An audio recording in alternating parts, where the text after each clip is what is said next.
These are painful steps for Oyama Mbapa. The memories flood back. This is where it all took place.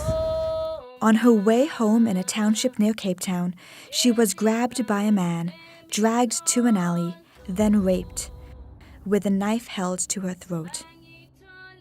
She was just 15 years old. But I do not understand why nobody heard my cry, why nobody came to my rescue. Few are rescued from sexual violence in South Africa, a nation facing an unprecedented rape crisis, where, according to crime statistics, 1 in every 3 women has been raped. The Thuthuzela Care Centers are working to ensure women like Oyama get the help they need. These 45 centers are a one-stop shop for survivors of sexual violence. Everything from medical care to crisis counseling, police investigation, and a prosecutor are provided. And you call me whatever thing that you want. Matilda Muraga is a victim's assistant officer.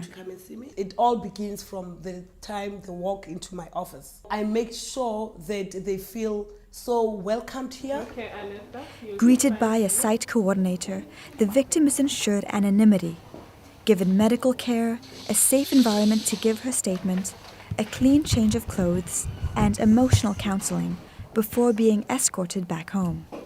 Ensuring all staff are trained to handle the victims of rape is critical. What's innovative about these centers is that all these services are provided in one location. Outside the center, victims have to seek help how and where they can, too often facing unsympathetic authorities.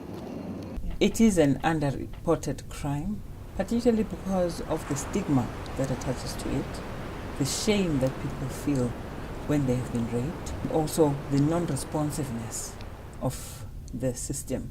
So Thoko Majikwani from the National Prosecuting Authority came up with the idea of the Thuthuzela Care Centers. And one priority was the implementation of new, strict procedures for speedier criminal proceedings. I designed the timelines to say that we have to start a case upon reporting. 9 months later, that victim must have her verdict. Having a verdict within months rather than years is a chief goal of the center's prosecutors. And their conviction rates are higher than the national average, with 60% of the cases they handle ending in a guilty verdict. But Majikwani says there is still a long road ahead. Thuthuzela is a Xhosa word for comfort. It's a philosophy of care the center practices as a way to empower. We want to turn victims into survivors and finally to victors. Anita.